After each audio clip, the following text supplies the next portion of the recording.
प्रत्याशी के तौर पर पूर्व महापौर एजाज ढेबर वार्ड क्रमांक 56 से पार्षद प्रत्याशी है। वहीं उनकी धर्मपत्नी वार्ड क्रमांक 45 से पार्षद प्रत्याशी हैं। जहां पूर्व महापौर एजाज ढेबर ने बीजेपी पर गंभीर आरोप लगाते हुए चुनाव आयोग से शिकायत करने की बात की है। उन्होंने कहा है कि भाजपा सत्ता का दुरुपयोग कर उन्हें चुनाव में हराना चाहती है, जिसके लिए बीजेपी धन, बल, सत्ता सभी का दुरुपयोग कर रही है। वहीं अपनी जीत के लिए आश्वस्त होते हुए उन्होंने कहा है कि मैं 101% चुनाव जीत रहा हूं।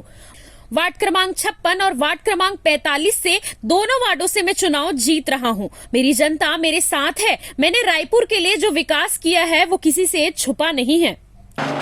पूर्व महापौर एजाज ढेबर अपना मतदान देने पहुंचे हैं सालेम स्कूल।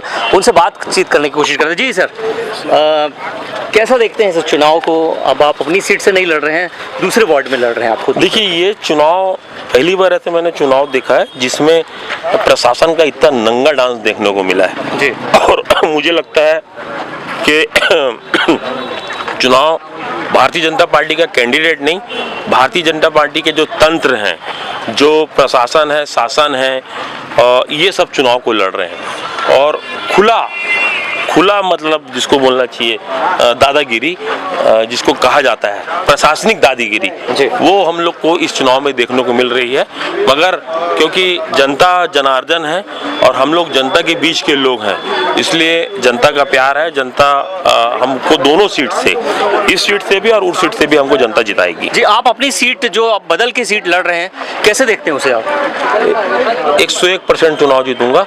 मगर सबसे बड़ा दिक्कत ये है कि उस सीट पे पूरे मतलब पुलिस, प्रशासन, हर चीज, सब लोग उसको पूरे तरीके से लड़ रहे हैं। पोलिंग बूथ पे कब्जा किया जा रहा है, नकली आदमी लोगों को बैठाया जा रहा है, नकली फर्जी वोटिंग कराई जा रही है। मतलब कुल मिला के जितना आतंक मचता है उतना आतंक मचाया जा रहा है। कंप्लेंट आपने किया चुनाव है? मैं अब करूंगा कंप्लेंट, आज इसके बनवा रहा हूँ कंप्लेंट। ठीक। तो आपने देखा कि पूर्व महापौर एजाज ढेबर ने एक बड़ा आरोप लगाते हुए कहा है कि बीजेपी जो है वो पूर्ण तरीके से धन, बल और अपने पूरे पावर का इस्तेमाल कर उन्हें चुनाव हराना चाहती है और जिसके लिए वो लगातार उन्हें घेरा जा रहा है। ये उनके आरोप है। उन्होंने कहा है कि इसकी शिकायत मैं चुनाव आयोग से भी करूंगा। बहरहाल ये चुनावी आरोप है, देखना होगा कि इसमें कितनी सच्चाई है। अभी जो 4 बज गया है तकरीबन, जी, और जी, 50% ही वोटिंग हुई है। जी जी जी जी। अगर आपके सालेम स्कूल की बात करें, जी जी जी जी। कितनी आश्वस्त है जीत के प्रति? देखो, जो काम हुआ है 10 सालों में, तो हमको बहुत आशा है कि पब्लिक अपने लिए वक्त निकालेगी। हो सकता है दोपहर में लोग खाना ना खा के फ्री होके 4 बजे बाद भी कई बार लोग अपने घर से निकलते हैं।